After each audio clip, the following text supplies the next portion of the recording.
We're live. All Okay, right. welcome to another Thursday night of the Guitar Gear Locker. My name is Alex Brooks. This is my co-host, Mr. Roger Sutherland, and this is live show number 41. Mhm. And we're happy to have our local guest, actually, here in Virginia, singer and songwriter Emily Woodhull. Welcome to the show, Emily. Thanks for having me on. I'm excited to be here. Yeah, Yeah. absolutely.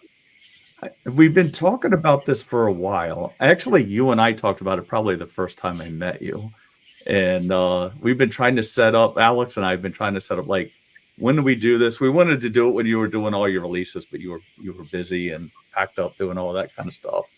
So we wanted to introduce our audience to you. And I want to talk a little bit for the people that are just joining us, a little bit about the business side of it too, because some of the things you do is kind of interesting to me. And I Yeah. think that it could provide a good example for other working bands, in the Yeah. local and not so local area. So welcome. It's good Thanks to for have having you. me. I'm excited. Yeah, I remember you brought this up the first time. Um, Yeah. yeah, I was like, wow, that sounds really cool. And then I forgot. It may not be as cool as TikTok is because you're very big on TikTok. I wouldn't say very big. We're getting there. You wouldn't say very big. So let's kind of start from the beginning and tell us who you are. Of course, we know who you are, but Right. I'll tell a little bit about you. So, and we'll want to learn more about this. So, you sing Americana type of music, Yeah. which we want to hear more about, and a couple of your singles, Virginia, I'm Home, and Blame It on the Moonshine, which we may have to explain moonshine to some people because Some not people may not everybody know. knows it, Yeah. right? It's a southern So thing. go ahead. So tell us about Emily. All right. Well, um, quick rundown. I grew up in D.C., Capitol Hill. I'm not from Virginia. But I fell in love with Virginia when I went to JMU in Harrisonburg, Virginia. Um, I was in college for like maybe 2 months. Um, Realized it was not for me. I was in school to be a teacher, and I was like, I don't want to do this. I've always wanted to do music. It was always in the back of my mind. So I left school, moved back home, and really started kind of pursuing it and taking more videos, posting online and whatnot. And then I got a development deal in Nashville in 2021. So it's like a development firm. They find artists and they kind of just help them get a record deal, I guess. Right. So they paired me with songwriters, vocal coach, producer, all that fun stuff. Um, and prepping for that, every month I would think of maybe 30 to 50 song title ideas, just Mhm. whatever came to my head. I would just write in a list and send it to my team. And we would go through that list and pick which ones we liked the most. And then after like 5 or 6 months of doing that, then I got my schedule to write in Nashville. So I went to, in 2023, I got to write with 7 writers. We wrote 8 songs, 2 of those being Virginia, I'm Home, and Blame It on the Moonshine. And when we wrote Virginia, I'm Home, um, the writers I was with were Jason Blaine and Sarah Hayes. And they Mhm. kind of asked me, like, what does this mean to you? And I kind of just told the whole story. Growing up in DC, it's a big city, it's a weird city to grow up in. I'm Mhm. proud of where I'm from, don't get me wrong, but I never really felt home there. And I really fully, truly felt at home in Virginia, especially in Mhm. the mountains and whatnot. And so I didn't really feel like we had a ton of songs capturing the beauty of Virginia. There are Virginia songs, but I didn't know a whole lot, and I just kind of wanted to try and put what I feel for the state into a song. And so Right. they helped me really form that, and it's become one of my favorite songs. It really does mean a lot to me. And then Blame on the Moonshine. Um, I just really wanted to have a song that I could blast in my car with the windows down because that is one of my favorite things to do. When it's a nice day, Right. I'm listening to my music, windows down, cranking my music real loud. And Right. So I was was it inspired by moonshine? no. Well, I've only had moonshine like twice, maybe. It really burned, and I was like, "This is kind of gross. It's kind of gross. Right? No, I was with these the writers. We were about to write like a really sad song, and I just kind of told them the vibe I was looking for, and we just kind of worked together, and that's kind of what came out. So, Right. yeah, no, music's been a part of my whole life. I started piano when I was 5 or so, guitar when I was 11, taught myself the drums and the ukulele when I was like 15, and then started performing when I was around 14. And I connect with my dad with it a lot. He gets ideas for lyrics, so I get to write songs with my dad, which is really awesome because my parents and my family are really like my biggest supporters, and I'm really thankful to have them Right. Right. be on the road because not a lot of people can say that their parents support them following their dreams, and That's mine true. do, which is sweet. So Yeah. but, Yeah. So what kind of music? All right. So let's go back to the kind of music you grew up with your parents listening to. Like, what were you exposed to? a lot of like alt rock. So I listened to a lot of what my siblings would listen to. I was like 5 or 6 listening to like My Chemical Romance and stuff like that. And then my mom's like a massive Death Cab for Cutie fan. So I listened to a lot of Death Cab. And then there's this band. It was actually my first concert called Jack's Mannequin. And they're just kind of like an alternative rock band. And, Jack's Mannequin, Jack Johnson, all that kind of stuff. And then I got into high school and I listened to a lot of 21 Pilots. So still in like that alt indie. I don't even know if they're indie. I don't know what they are. But Right. I didn't really actually start listening to country until I was like 16, 17 maybe. Right. And it really just kind of clicked with me. And then so the style I always wanted to do was like, this is what I love listening to now. But I want to take inspiration from what I grew up listening to and just kind of try to mesh it together, which is kind of what Americana is. I mean, Americana is like kind of a big genre on its own. And there's all these like tiny little like subgenres within. Right. Right. Well, and you know what, as goofy as it's going to sound, like I never really got into music enough to realize I just thought it was music. And I thought there was like country. Well, there's country and Western. I guess that was a joke. But no, there's like country and then there's rock and alternative. Yeah. But I guess alternative is kind of a rock, but I didn't we run into this with meat and death metal. Like I've been educated on like I just thought it was all death metal, but there's talking about subgenres. I had no clue. But I didn't know it was in country until you and I talked about it. You were talking about this. And I guess I kind of did. Like, I guess I never categorized it. Like I know there's bluegrass and there's country and then there's old country and things like that. Because my dad listened to that kind of music, and that and oldies was what I was kind of exposed to. Yeah. So you wrote a song. I was thinking about this, and I didn't want to interrupt you. The Virginia I'm Home. Now, did Virginia tourism ever hit you up? No. We're trying. We're trying to get in touch with them. My dad like reached out to somebody, but turns out they get a lot of submissions apparently. And so they have like a whole team on their tourism board thing that specifically goes through like the songs that get submitted. And I guess we just didn't follow up enough. So I got to follow up with them because, I think it'd be a good song for them. Well, it's weird. I think so also. Because I mean, Virginia for Lovers has been around since the 70s, and it's never ever made sense to me since the 70s. But you have a song about Virginia and nobody taps into it. And it was, I mean, every time I flip through some social media, I would hear you singing it. You sing it literally everywhere. It's funny. I sing it everywhere. I post quite a bit on my social media. Which you kind of have to these days. No, I've had a lot of people say that like this needs to be the state song, like people commenting and whatnot, and I'm just like, we're kind of trying. I submitted it, and no, I need to get back into it, but I just I think about it, I'm like, oh, I should do this, and then I forget. Which is now why I have. You're around a few heavy hitters that I know of that we kind of have in common. I'm surprised one of them hadn't pulled some strings to get it where it needed to go because I mean, it is all about like your love for Virginia. It's almost like John Denver and Almost Heaven. I'm going to throw a jab in on this one, Alex, so stand by. So it's almost like what the West Virginia song by John Denver that was written about Maryland.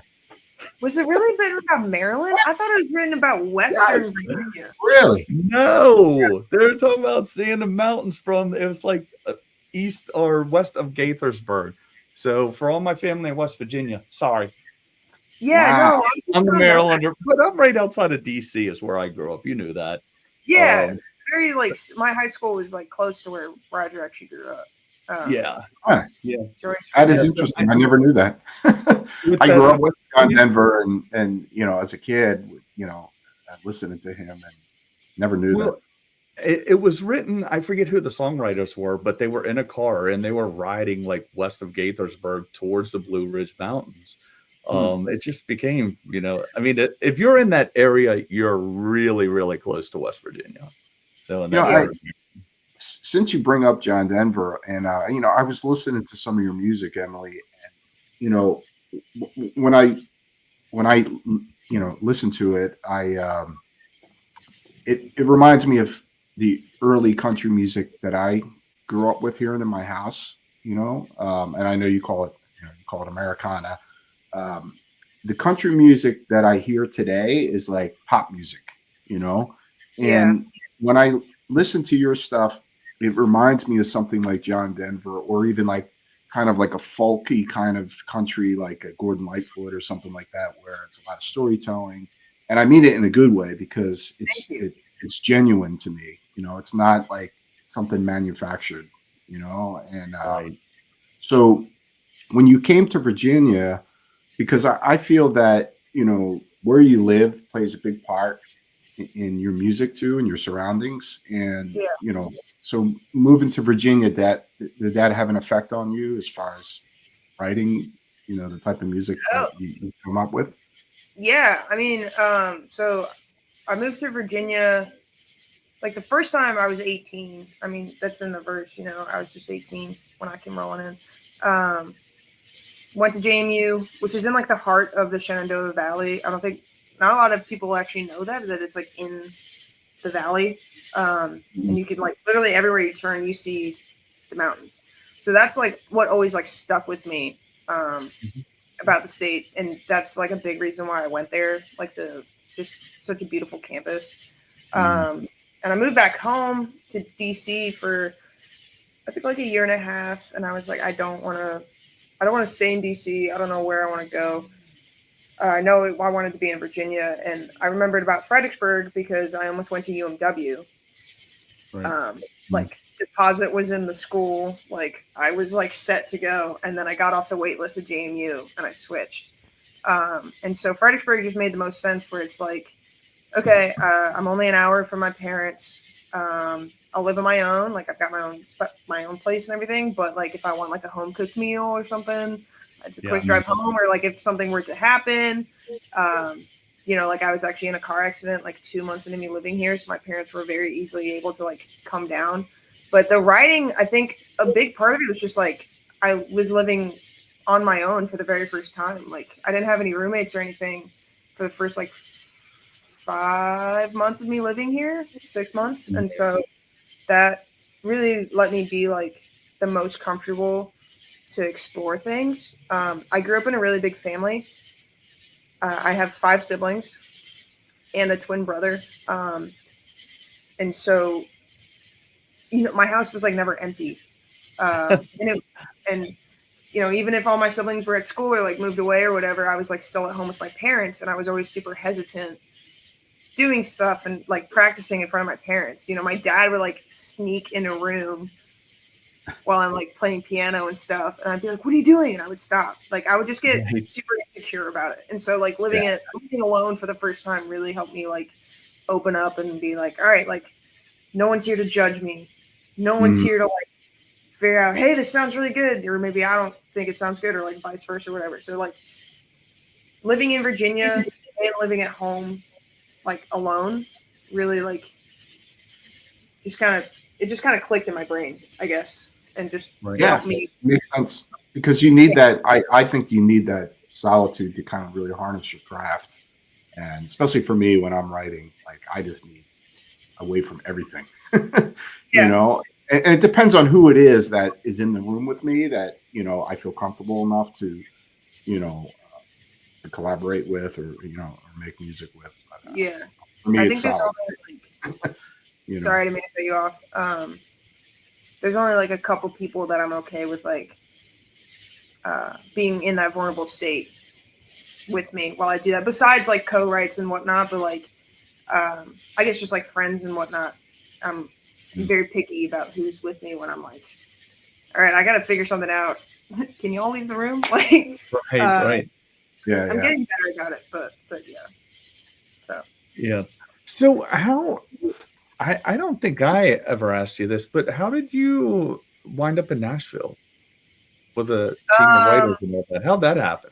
yeah, so March of 2021, it was actually like maybe a week and a half into me living in Fredericksburg. It was like right after I moved. I got a DM on Instagram. So I had like my personal Instagram account, and then I made like a music page when I was in like 8th grade. So I've had it for 10 years now. I would just post videos of me playing. I don't know why I ever did it. I think now I know why I did it, but like I didn't have that in the back of my head. But I just played like post videos of me playing piano, and then it led to me singing. And every now and then I would just post videos of me. And I got a DM from a scout from an agency who was, I knew it wasn't a scam when she asked, would you and a parent be interested in talking with me and my team to see if you would like want to pursue a career? We've worked with these people, with this massive like record label. And I called my dad. I was like, this is crazy. Like, I didn't think anything would happen. So she just found me from a hashtag. I did a cover of Driver's License by Olivia Rodrigo, and I just did a hashtag on it, and she found me through the hashtag, and it all just kind of started from there. So we went through, I think, about 6 months of interviews. We did like phone interviews, and then it was kind of like building up to because it's, I can't say who it is, but it's like the head of the company.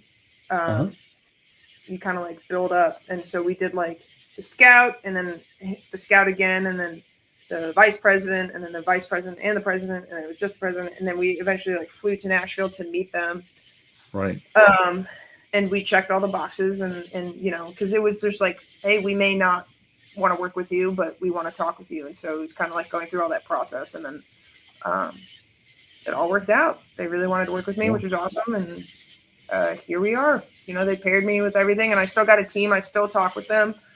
We do like a monthly call. There's a social media guy, radio and booking, a stylist, I want to say, and then kind of like the assistant to the lead guy. We all get on a call and talk and kind of go through everything. Kind of like check in how I'm doing and whatnot. And honestly, I don't know how else to explain it. Either God or luck. I like it's like a rare chance to work with them, and it's awesome because they have really. I wouldn't have my songs or career really without them. So. Right. Do you have more stuff in the works right now with them? Yeah. So like we've got a call in a couple weeks. I've got ideas for songs that I really want to record that are done.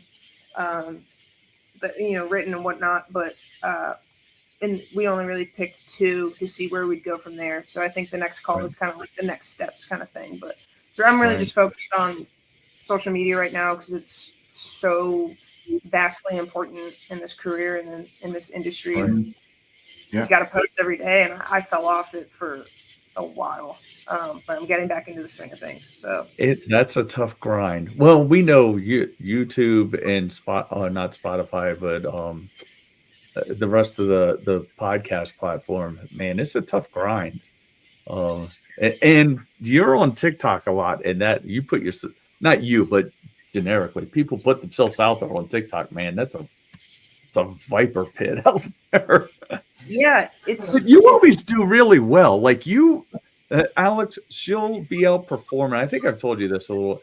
She'll be out doing a live show and has TikTok live going. That's how I see most of her shows. Yeah, Awesome. she's just sitting there. I also mess with her a lot. So she'll glance over and I'll ask her, what do I do? Oh, you go free bird. I'm like, Free Roger, bird, free free bird. bird. And So there's then one day where I she actually did did it. it.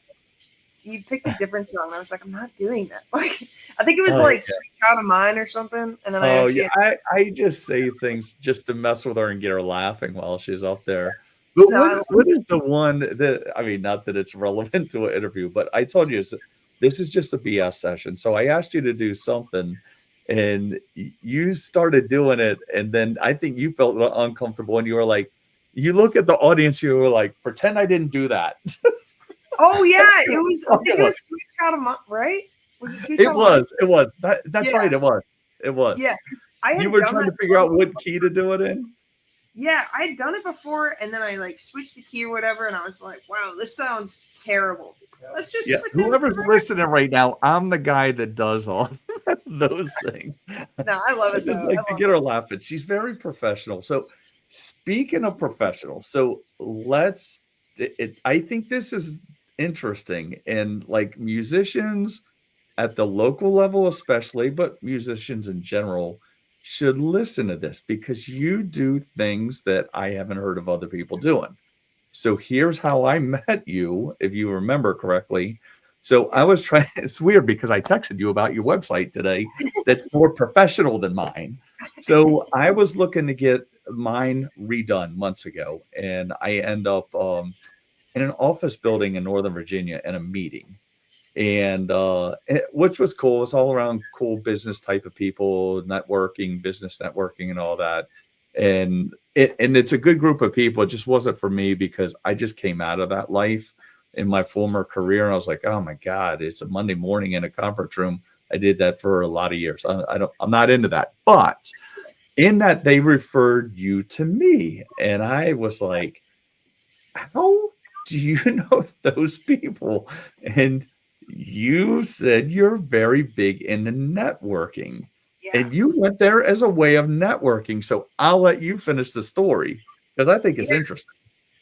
So like one of the things I started doing that I think honestly more musicians should do is join network groups. So my team, the previous like radio and booking guy before who's on it now, you know, he's previous. Um, this is like 2 years ago, I think. Because I was like, I don't know, like how to look for gigs and whatnot. He's like, honestly, like join your networking groups, like look into local networking groups, see who you can meet from there, and then it kind of just like fell into place after that. And so I Right. am like the one, probably the only musician in our town that goes to these groups, and so Right. that's how a lot of people met me and became fans because they're like, oh, you guys need music? Like here's Emily Woodhull. Like you should check her out or whatever. And so I actually got like private gigs from that.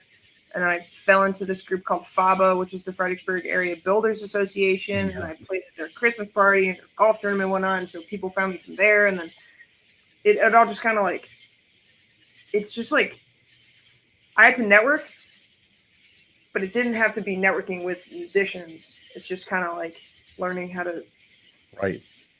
introduce myself to people, especially because like my crowd work's not the best. Like I'm working on that, and networking helps with that because I'm Right. awkward as hell sometimes. So it's it was interesting. It not interesting, but it really helped me learn how to be like a professional without Right. other professionals in my industry, I guess. Right. Um, and I Well, and never, it was weird for me. It was weird for me because I was thinking, and I know exactly how you felt in that room because I'm like, these are all business owners and business people, and I'm like a guitar guy, and you're like, and I'm a singer. Like, where do you fit in? But yeah, they got the two of us together. Like within days, you were yeah. coming here. No, I So remember. It was actually so. I remember it was Michael. Um, yeah, I always felt really weird, but I was like, I just got to stick this out. I think it'll benefit, and it did right, because I met other people.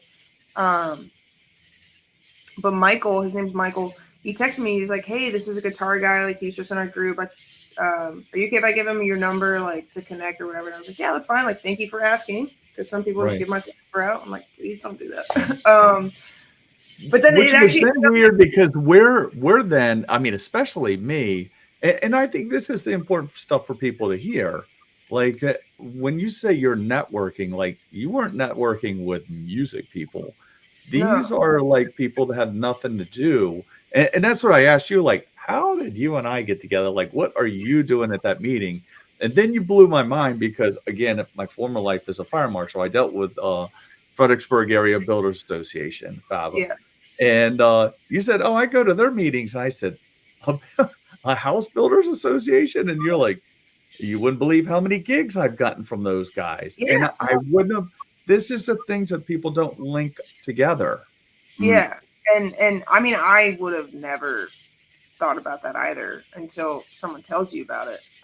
Right. Yeah, no, it just like I joined it, and then it just led to people like introducing them to my music, and then people come to my shows, and then they're like, oh, Right. can you play for this party, can you play for this, like a lot of private parties too, which then leads to more connections and fans and whatnot. And it was just I did not think I would get like anything, really anything out of those groups, to be honest. Like I met actually the first like ever networking group I ever went to was 212.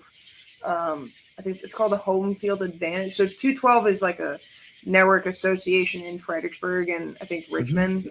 Um, and there's like different ones all over the city.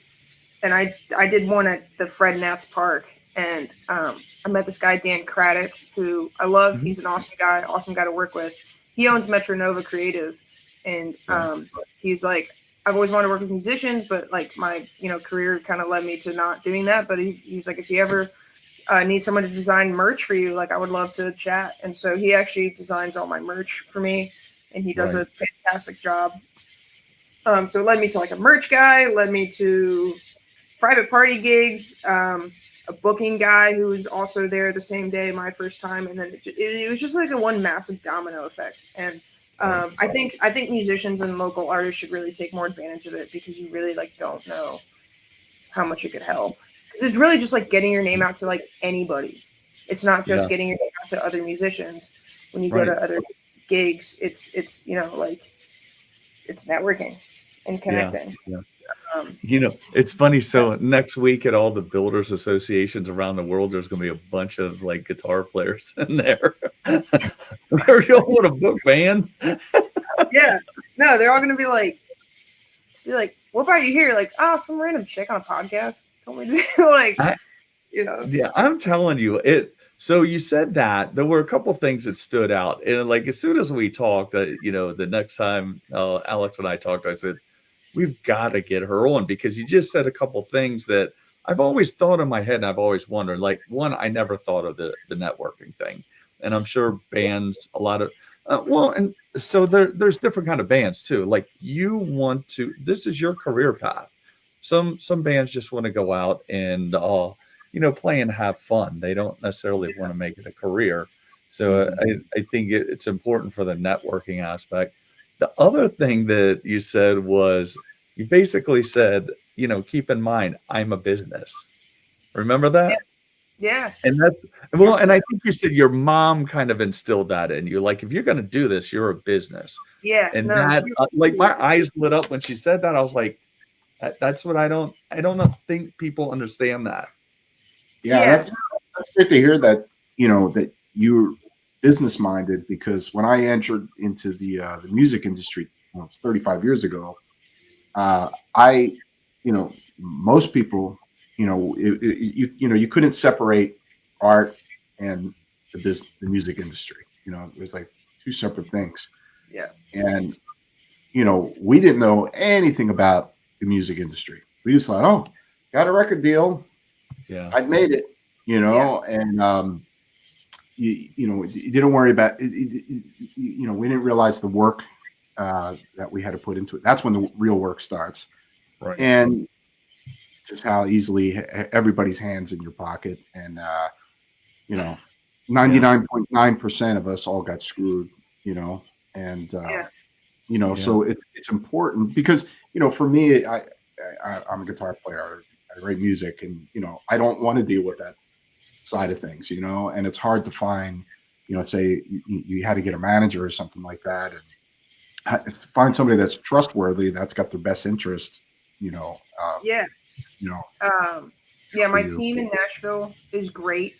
I get DMs all the time from people, and I'll send it to them and be like, "Do y'all think this is legit?" Like, I don't, and they'll tell me like, "Hey, don't pursue it," or like, let me do research and I'll get back to you.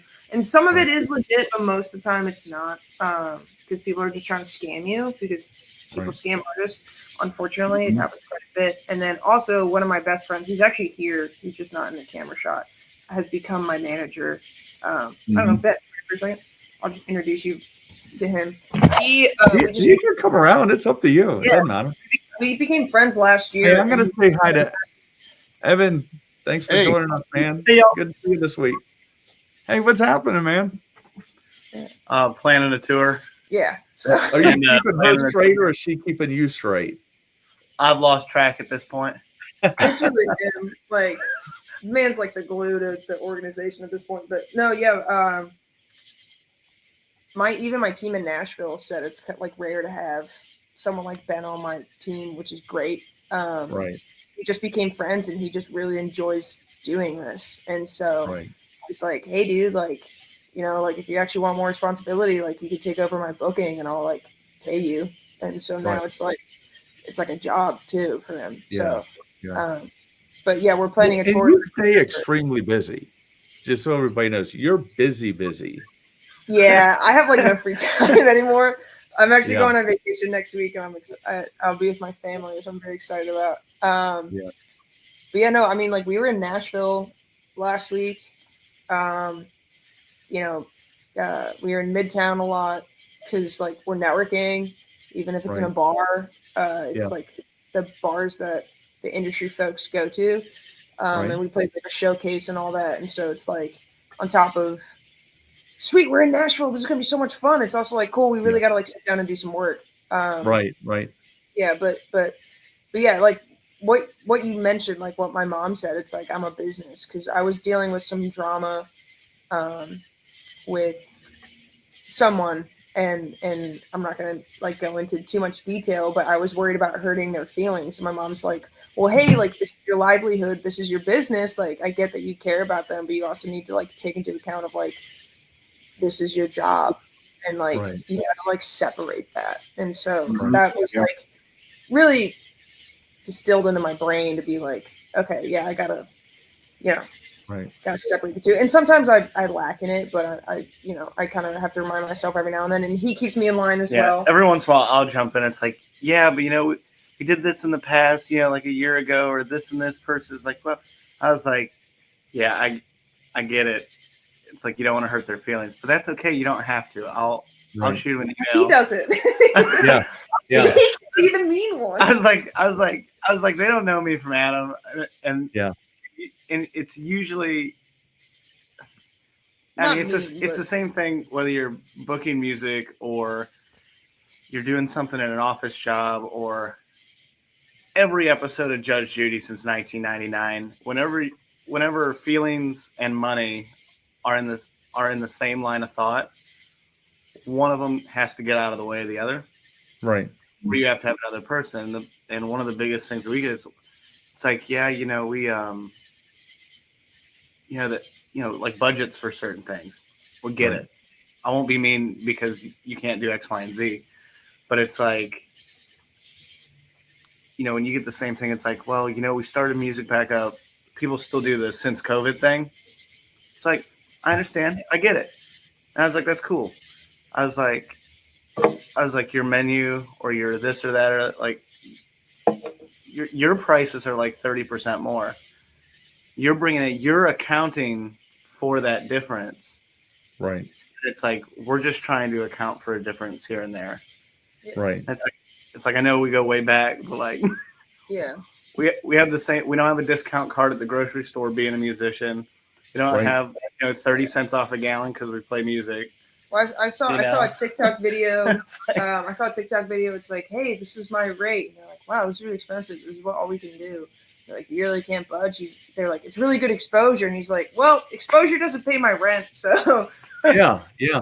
Well, years ago, I had so when my daughter was taking lessons here at one of the places in town, I remember hearing the piano instructor, which was an older lady with a guy.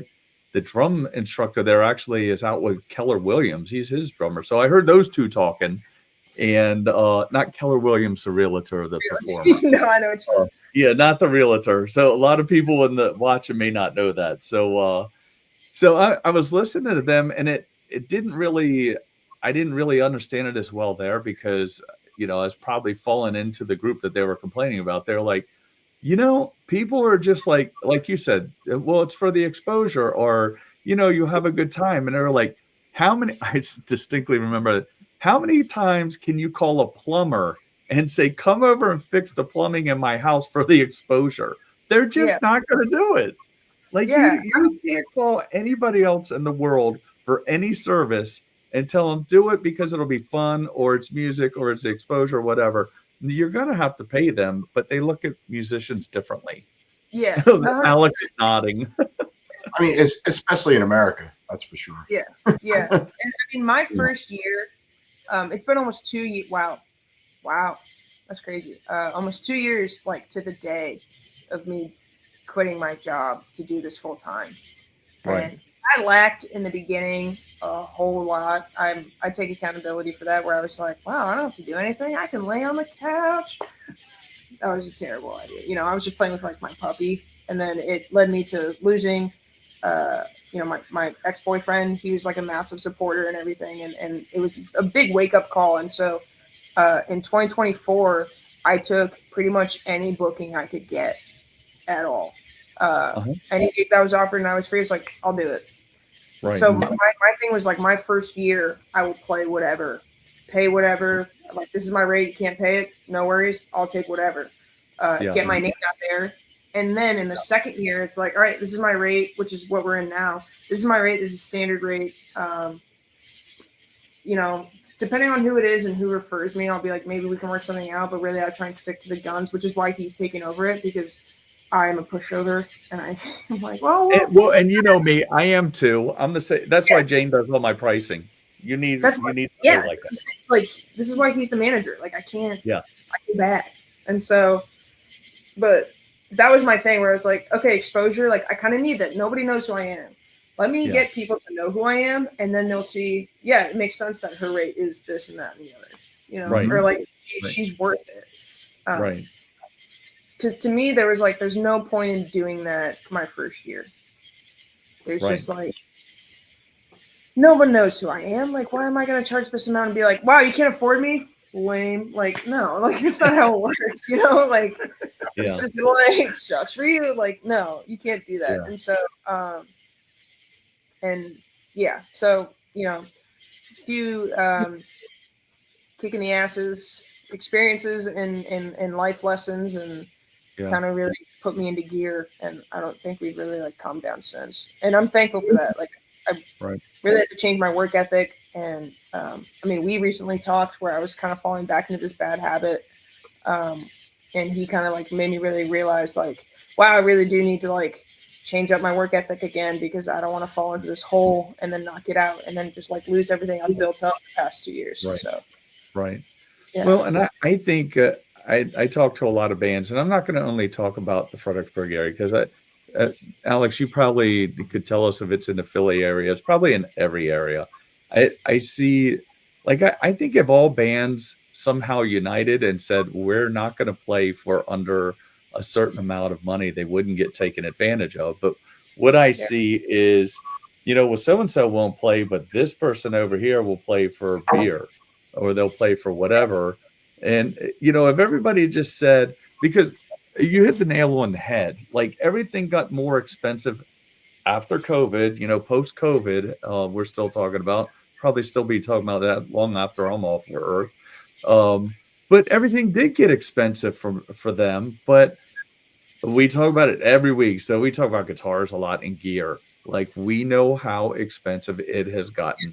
Everything has gotten, for you guys, for the performers, has gotten more expensive too. Yeah.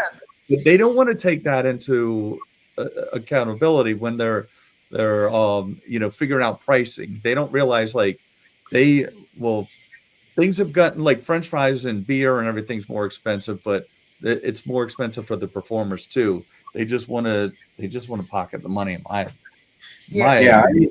mean, the cost of touring is extremely expensive. So you have to figure, the crew and all, and all that. And after COVID, like I can give an example. I remember I was in London playing a gig in 2022, and it was just like coming out of all this, and I ran into my old guitar tech. He was working for another band on tour, and I said, "Hey, how you making out?" And he's like, "I'm super super busy. I'm busier than I can, be, like that I need to be." And I said, "Why?" And he said, "Well, since COVID, everybody got all the crew people all found different jobs, and so there's not enough crew people now, like because everything was coming back, and then you got the expenses of gas and everything else, and the nightliner, and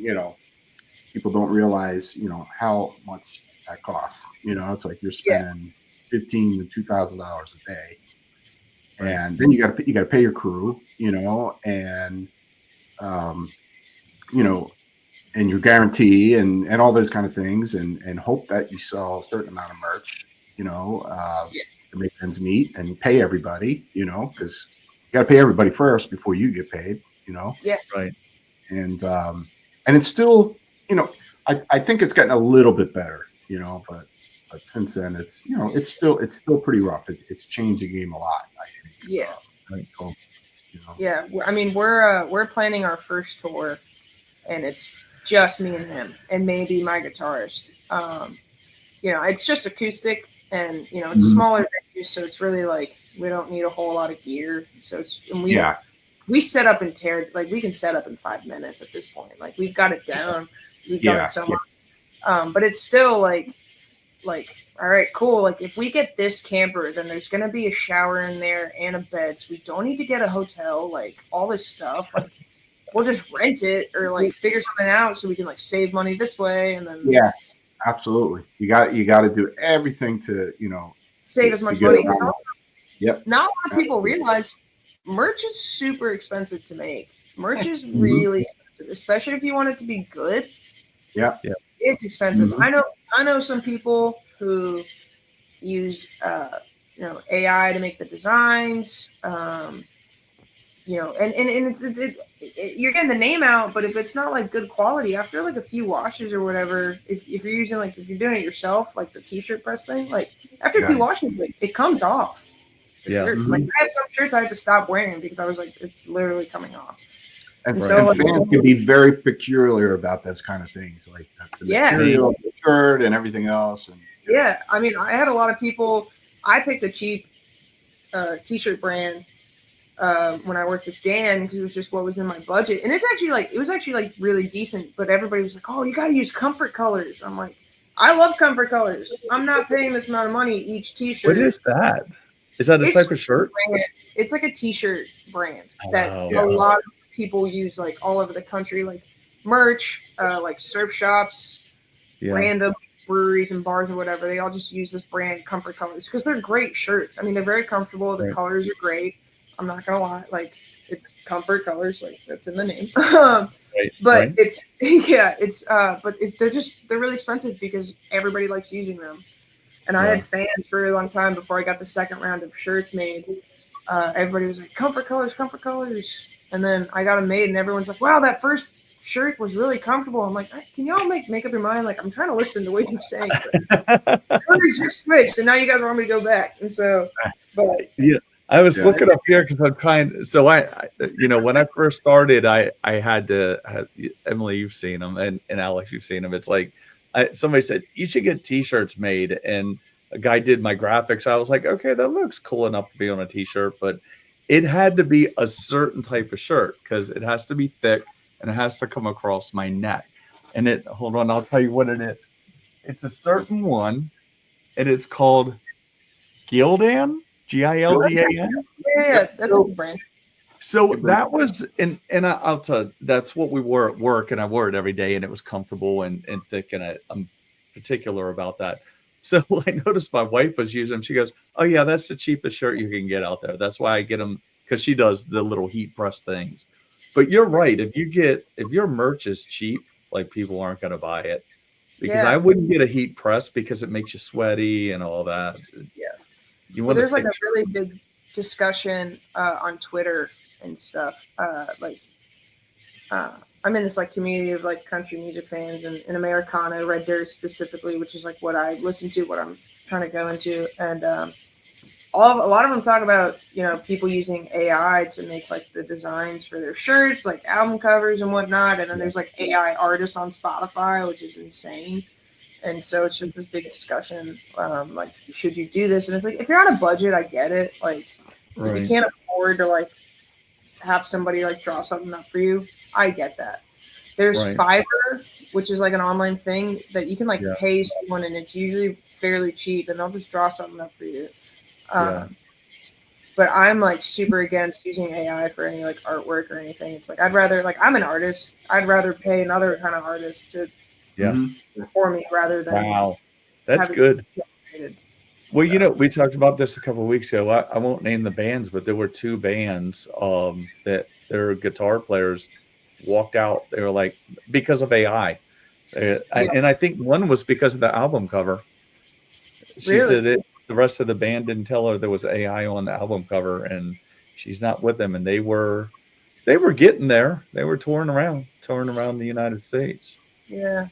No, I just doesn't make me. This might be a little controversial. It just doesn't feel genuine to me. Like, you just type it in and then it's like 2 seconds. Where it's like, Dan, who did my designs, I just gave him the lyrics and I gave him the song, and I was just like, have fun, dude. Like, whatever comes to your mind, like, I'm cool with that. And so that's what we did. And I don't have it with me, but the Virginia I'm Home shirt is the state bird and the state flower and this like emblem thing, and it looks great. Where I'm like, I couldn't get that on AI. Like, I you should just do the Virginia flag on it. It's just blue. It's a blue cloth. It's a blue shirt, so we're happy. I'm teasing because I love the Maryland flag. That's the only reason I said that. I mean, I gotta give it to you. Maryland flag's pretty cool. I grew up, going to Delaware and all that. And we Marylanders love our flag. That's one thing. So what is next? What's coming up next? Well, this tour, I haven't really announced it yet, but I've been talking about it for a couple months. It all really stemmed from this concert. It's 2 days before my birthday in Mesa, Arizona. Turnpike Troubadours, who are one of my favorite bands. The opener is like my all-time favorite artist right now, Wyatt Flores. And I'm a massive fan of both. They're both like really big inspirations for me right now, especially Wyatt, because we're the same age. And I just really resonate with his music and how he writes in his style. Anyway, the show's December 13th, and my birthday is the 15th. So I was like, it'd be really cool to go to this concert. And then I had the idea where I'm like, well, I've never driven across the country. I've always wanted to drive across the country. And then it rolled to, well, what if I just play shows on my way there to pay for it? And then it just kind of like snowballed into this idea for a tour. And so now I dragged them along with it. But we're going to, we're hoping to go to Charlottesville, Roanoke, Bristol, Knoxville, Nashville, Memphis, Little Rock, Fort Smith, Tulsa, Stillwater, Oklahoma City, Amarillo, Albuquerque, and then Phoenix, like Mesa. Yeah. Wow. I don't know if we'll play all the cities. The big thing I really want to go into is like Oklahoma, Texas, because that's like the birthplace of Red Dirt music, which is the band like Turnpike Troubadours that I mentioned, and Cross Canadian Ragweed was there, and like, Garth Brooks got his start in Stillwater. It's just like such a big hub for music, and there's a lot of great music coming out of there now, and I'm starting to connect artists out there. And so like the goal is to like be able to play there on my birthday, like on the drive home. And so that's cool. we're sorting that out. That's what we've been doing, like researching venues. We have a massive Google sheet of being like, all right, does this place still exist? No, delete it. All right, what is this place? Potentially cool. Let's get into it. Right. Going down the list and then kind of like dwindling and dwindling and dwindling. Right. That is taking a lot of the time. And then social media, I meant to bring it up earlier, is like a whole job on its own. You know, filming content. I try and do at least one video every day across all platforms. If not across all of them, then definitely on TikTok. Wow, that thing is really loud. And it's chaotic. And I need to remind myself to take a breather every now and then. Right. But, I'm thankful for it. So. Occasionally just got to lean out of a window in a moving car. Well, that's true. Yeah. You know, because I saw you.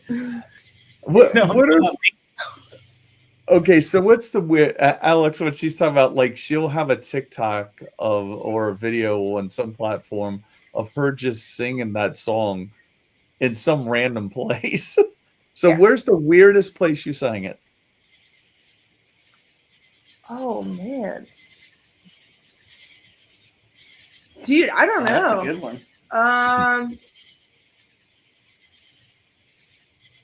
It's not weird, but I got asked to sing in like an old folks home, and it's not weird. It was nice, but there was just a lady in the group like complaining the whole time. She's like, I don't like her music. Like, it's kind of weird. But, so that was I wouldn't say weird. It was just kind of awkward. Like, you know, they're falling asleep because it was like 1 o'clock. Well, they're tired. Wow. They're tired, but some of them really liked it. Some didn't. I don't know if that's weird. I'm trying to think of like. Got to be careful in front of 9-year-olds and 90-year-olds because they'll never lie to you. That's true. They'll be honest with you. Yeah, that's true. Right. Yeah. Like everybody else is going to say how awesome you are, you know, but they're going to let you, like, the filter's off. Yeah. That's where you're going to get your good constructive criticism. Seriously, yeah. I don't think I've had like a super. I think it's gonna like hit me, you know, as soon as we like log off. Be like, man, this was weird. I think like the weirdest like show I've ever had. I guess like similar scenario. I was playing at Sky Bar in downtown Fredericksburg, January 2024. Super packed bar. Everybody was loving it. It was maybe like 9:20. It wasn't even like an hour into my gig. And this guy just comes in and just punches this dude like out of nowhere. And so this massive fight breaks out. And then they are like trying to, it was crazy. Like my family came down from DC because my twin and his girlfriend were in town and my other brother was in town. They're like, we're going to come see your show. It's going to be great. I was like, yeah, it's going to be awesome. Like my brother's never seen me play live before. I can't wait. And the fight kind of like landed on top of their table. And my twin and his girlfriend were visiting from like Burlington, Vermont. And so like they go outside, like she had a panic attack, obviously.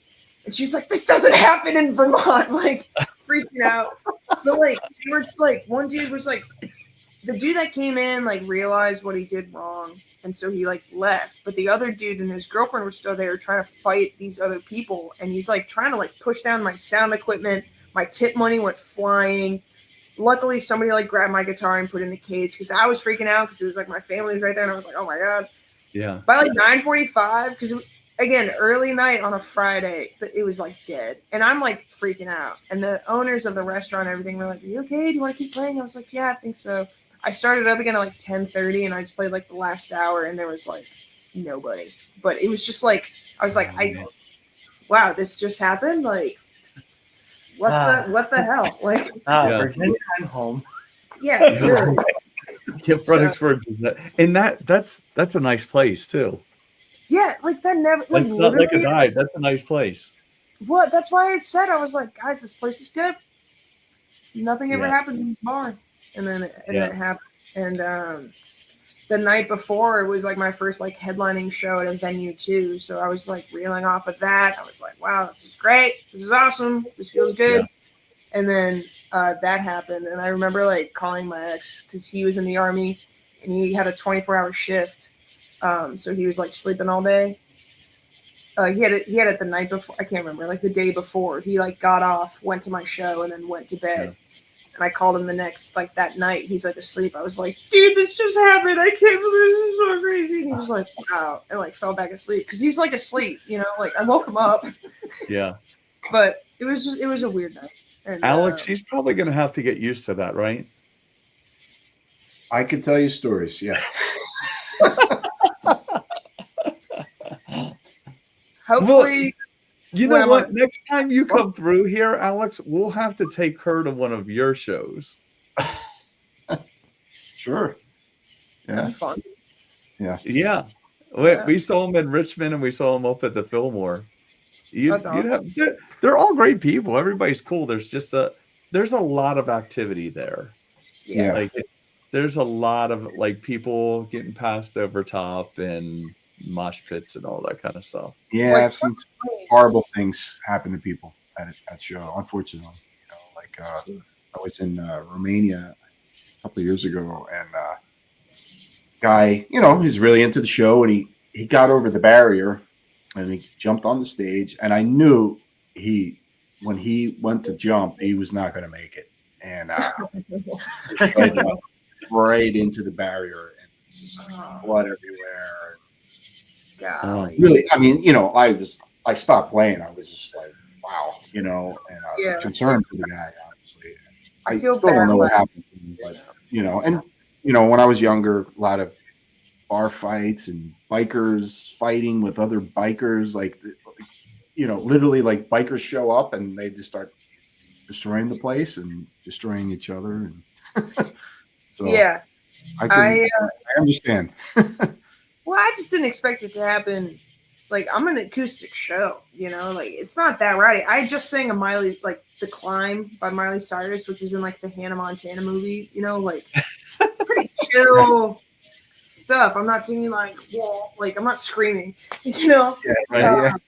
Yeah. But I mean, like I've seen it actually happens like quite a bit at country concerts. Like videos circulate on the internet being like this fight just broke out. Like the band like stops and they kick the guy. Like really, the Red Clay Strays are this. I don't know what kind of country they are, but they're from Alabama. Yeah. And the guy kind of has like a Elvis kind of vibe. They're a very good band. Yeah. But they like stopped the show because of a fight, and they found out that the guy like hit a woman at the show. And Oh, like, wow. they were like, yeah, you should probably leave. Like he got kicked out and stuff, and I'm sure he got arrested. But like, Right. it's just like some people just get so drunk at these shows and just like Yeah. don't pay any mind to like what's around them. I mean, we went to saw Wyatt Flores in Charlottesville in April, and he's like not this like rowdy kind of show at all. But these two drunk dudes were trying to get closer to the stage. Oh my gosh. And they're like, oh, we're meeting our friends here. And we're like, no, you're not. And these people were like yelling at them. And then finally security like got them to move. But it was like people were yelling. Like I'm pretty sure a fight like was this close to breaking out in front of me. I was going through a lot and I was just like at the concert to get my mind off of it. So I wasn't really paying attention, but it was like right in front of me. And I was like, wow. That's crazy. Anyway, I'm like filming on Well, my you phone. know, you can't. Here's the thing. Like when you're having one of your shows and like a fight breaks out because people are drinking. Yeah. I mean, your song is "Blame It on the Moonshine." What do you expect? I know. You knew it was coming, didn't you, Alex? It's like you can't sing "Blame It on the Moonshine." Like they're gonna fight and blame it on the moonshine. I know. I didn't actually see that joke coming. Usually I can spot him, but I kind of set that one up a little bit. you snuck it in. Yeah. Well, and here's the other thing. We talked about this before we went live. So last week, we seem to spend a lot of time on our show. I think it's people from the Philly area and the deer in my yard. They talk about the deer that's outside of my window. I posted it yesterday. It's ridiculous.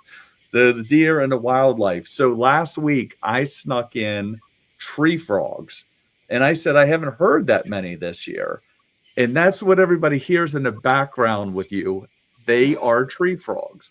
So if anybody's wondering what that sound is and what the hell I was talking about last week with tree frogs, that's the sound. Those are tree frogs. It's very relaxing. It's one of my favorite like sounds of summer, to be honest. Well, and maybe I was just early to the show last week because I said, man, I haven't heard that many. And then as soon as your mic came on, I was like, oh, maybe I just been in here too much and not outside. I was trying I need to go touch grass. Yeah, well, last summer I like did not do that enough. So this year I was like, all right, it's nice out. I'm gonna hang out outside like as much as I can. Yeah. And Yeah. I can only do so much because, work and everything. But Right. being at this house like this week, they've got a very nice back porch area, so it's just been nice to like relax, like read my book, like all this stuff. Like, So when are you gonna be back to writing again? I mean, I'm kind of always writing. Not a ton. I really want to like focus on it more, but I'm spending more time like if I get an idea while I'm driving, do like voice memo or open my notes app and just quickly write it down. I get a lot of ideas while I'm driving, and so like I'll randomly text him, be like idea for song, and just like voice memo, and it goes to him or my notes app. But I mean, I got to write with someone when I was in Nashville last week. It's called Beauty in the Small Things. It's just kind of appreciating what's around you. Like later in life, like, something about like, because last month or in June, so about like 2 months ago, I was in DC, like at my parents' house, and I decided to just take a really long walk. So I walked the entire National Mall and all the monuments. So in total, like 8 miles, I think. And I was like, oh, I never really like appreciated my town, while I was growing up in it. And I was like, this was normal to me. So that was kind of the DC thing too. Is I mean, I always say I grew up around DC. I've never been up in the Washington Monument. Don't really care to. Yeah, because you take all that stuff for granted if you live here because you see it all the time. Yeah, no, I mean, like on my way home from like middle school was the mall, so I was very used to it, and so I decided to take that walk. I like lost one of my best friends in April, and we grew up together on the hill and everything, and so I kind of took this walk and just really it kind of put things into a different perspective for me. So that was like got to write about that, and I've got like a song that I'm working on that's been working on it for like a year and a half. I feel like right. It's called Comforting Nightmares or something. But point is, sorry, I'm rambling, but I'm always kind of writing. The idea there's never like a time where I'm like not. I guess like. Right. The option's always there. I should say. There's never like, all right, I'm not going to write during this time, and I'm specifically going to sit down and do this on this week on this day. Rather, like I feel like I only do that when I'm like scheduling co-writes and stuff. But like by myself, it hits me. Like I'll just sit down and try to get it out. But, Right. So last question. So we talked a lot about social media. How do the audiences react to you being live on social media? They like or it. Do they even know? Some don't. So like on TikTok, you can get the option to like have it turn, like get the notification when I go live.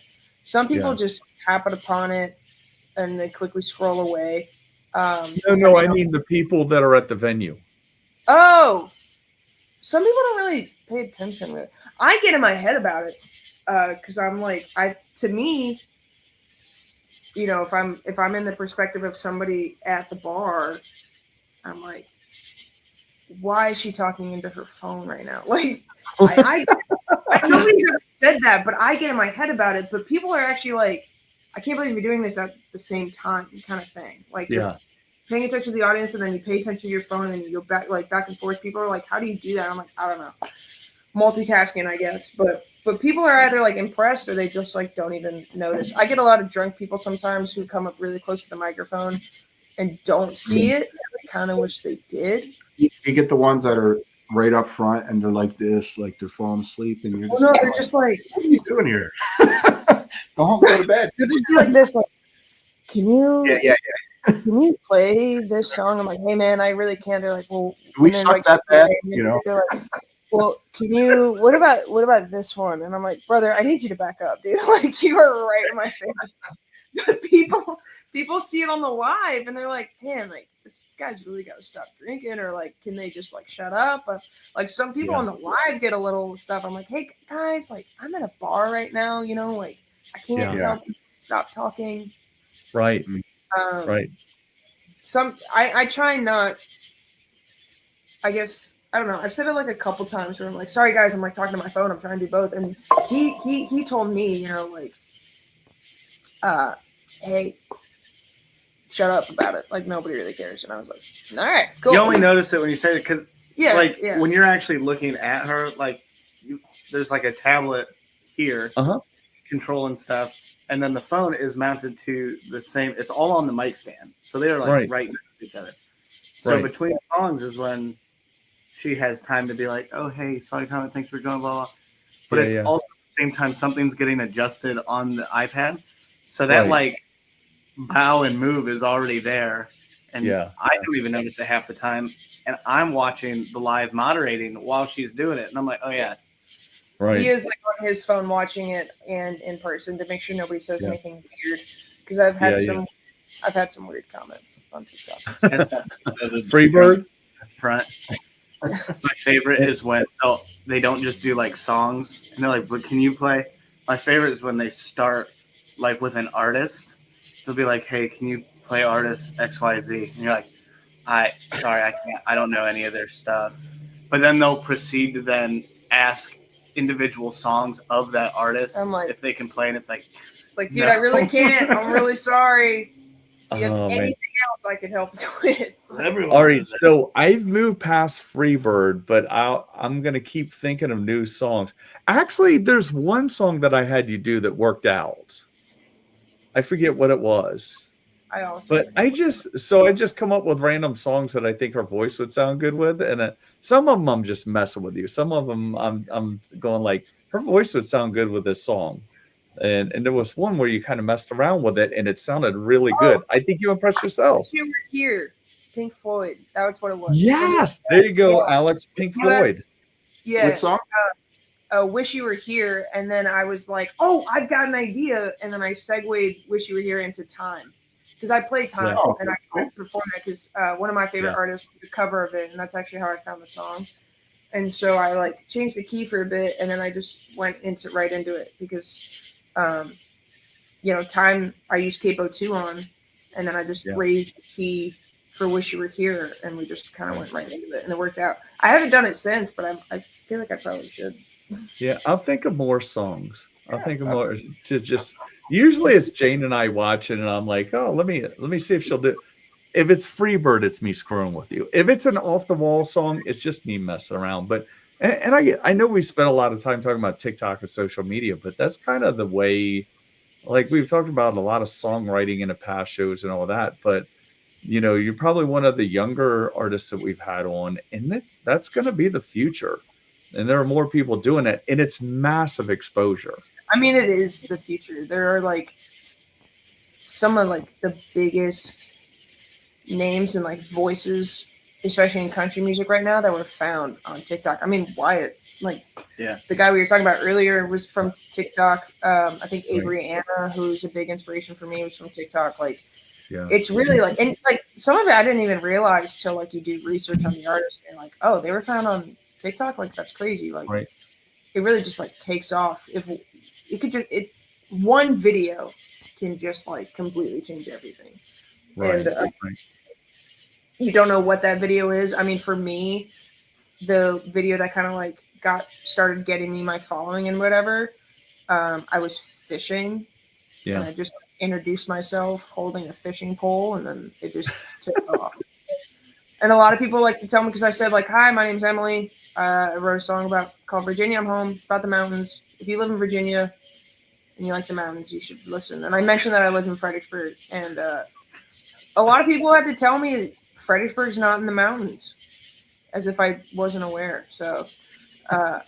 If you don't know, Fredericksburg is like an hour and a half from the mountains. But we can see the mountains. But we can see them. We just can not. See them. And people really like tell me that.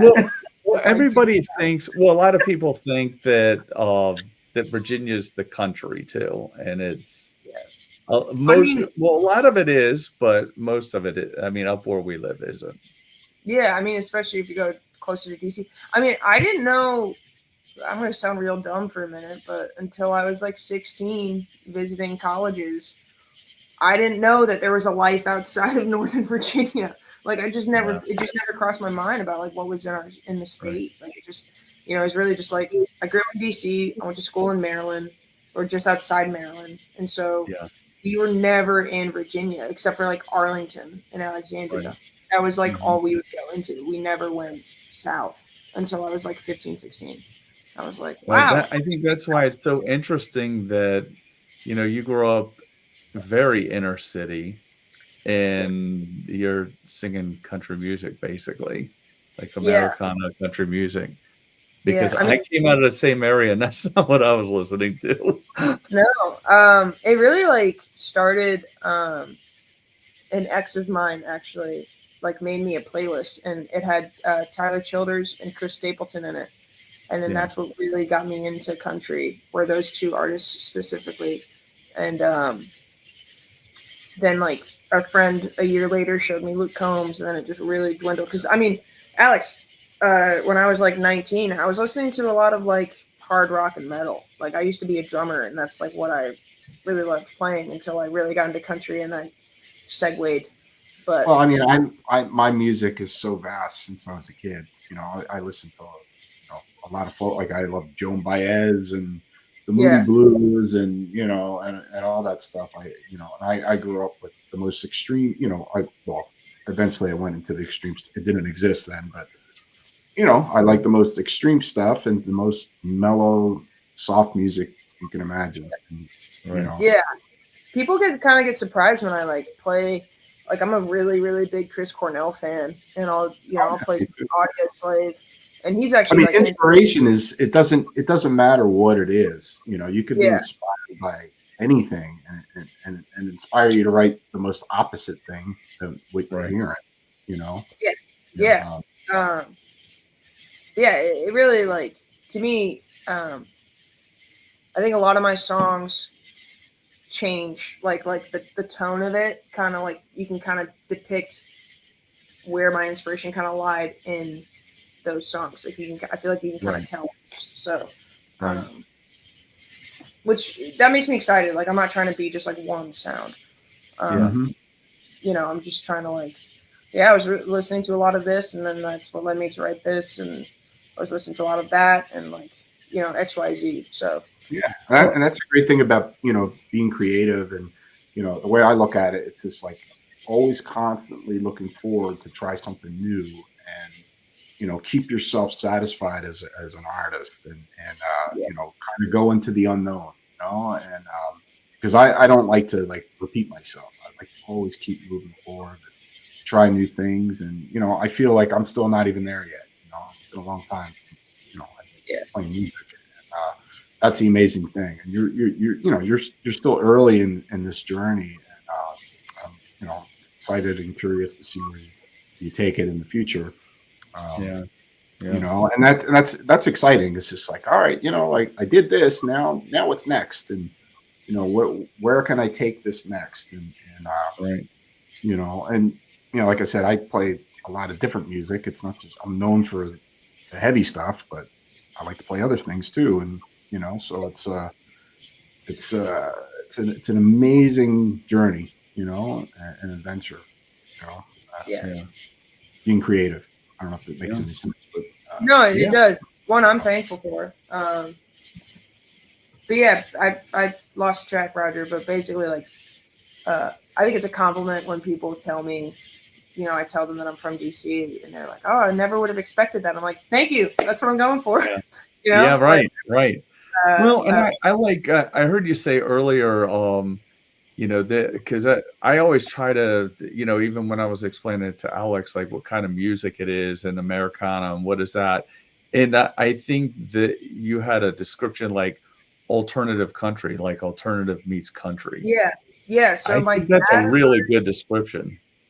Yeah, my dad and I actually, when we were like starting out my pages and everything, I don't know why it's gonna sound really silly. I didn't like the word Americana. I don't know why. I just to me I was like I love it now. Like I embrace it. But for a long time I was like, it sounds a little like soft, and I'm not trying to go for this soft sound. And so my dad was like, all right, well, why don't you say you're at the the intersection of where alt country meets alt rock was kind of like how we had it depicted for a long time. Yeah. And then Yeah. it finally got to a point where I was like, this is just taking too long to explain. So I just started saying Americana. And Yeah. I don't know why the word bothered me. I don't know. I'm Well, weird. because I think like some people will take it like Willie Nelson, not that that's a bad thing, but Willie Nelson, John Denver, and you know, Yeah. now everybody's thinking a country, and not that everybody likes it, but they're thinking of like the country that's out there now. But I mean, we've talked about this on some of the shows, like a lot of the countries where you're finding the best guitar stuff now, with Brad Paisley and all those guys. Oh, You know, yeah. they're- People do Yeah. not realize that Brad Paisley is an amazing guitar player. I mean, it's the same for, I mean, this isn't country, but John Mayer, you know, Yeah. like, he started Yeah. writing songs because he just really wanted to play guitar and he just started singing with it. Yeah. But he's like, oh man, he's an And incredible. there's a lot of great young blues players out there too, Oh, that I'm starting to discover. I'm just like, wow, you know, like wow, these Yeah. guys and girls are amazing, you know, and it's great to see that, because to preserve that music, you know, and to see younger people getting. I see a lot of young people getting into older music, you know. Yeah. And Yeah. you want to go back and find the roots, you know, like who inspired this band that I like, or whatever. Or where's the root of all this, you know, coming Yeah. from? And I was like that too, you know, like going back to the 40s and 50s, you know, like finding stuff and a lot of interesting music back then. And there's still so much amazing music to discover. And Mhm. you know, and it's really nice to see younger people really digging in, you know, to find all these older artists, you know, from all kinds of music, you know. Yeah. Yeah. So let's close it out on guitar stuff. What's your next guitar? This will be our last question. What's your next guitar? The next one, like I want to get Yeah. either a Martin D28 or a D18. So I have my Taylor. You work on Yeah. my Taylor. I don't want Yeah. anybody really work on my Taylor. Of course. I have a 414 CE. It was my dream guitar. I love it. Absolutely love it. I love the sound of it and everything. Alex, it's the exact one I have out here. That same color and everything. Oh, okay. It's a nice yeah, I remember guitar. walking down to your basement. And I was like, "That's what's in the case." Yeah. And then I recently got a Martin SC13. It's a beautiful Martin. It's the neck is small, which is why I got it, and it's beautiful body. So it's like a little like warped at the end, and I really like it. But man, you just hear D28s and all that, and they just sound awesome. But they're just so expensive. So I think that next time I venture out, it'll be that, because I love my Taylor, and the reason I bought my Martin was because my Taylor was a gift, and to me it's priceless, and I get really paranoid taking it to certain places. So I got this Martin to take with me when I'm, you know, going super, super far, like a gig that's like going to be a rowdy bar. I bring that. Like, if something were to happen to this, like, I would be like, this sucks, but I paid for it. You know, like, I can make that money back. If something were to happen to my Taylor, like, I don't know, like it's priceless to me. So I freak out about it, and he's dealt with that. You know, so the next is a D28. I think so. Yeah. I just had one leave about 4 hours ago. It's Yeah? in here. Came in a couple of days ago. They're nice. They're nice. They're big. Yeah. They're big. They're nice. Yeah. That's why I think the 18's a bit smaller, so I might do that. But I gotta do my research. But yeah, there you go. So yeah. There you go. Well, that's all I have. We appreciate you coming on, both of you. Yeah. Thanks for having us. I appreciate it. And then crash it, but no, it's all good.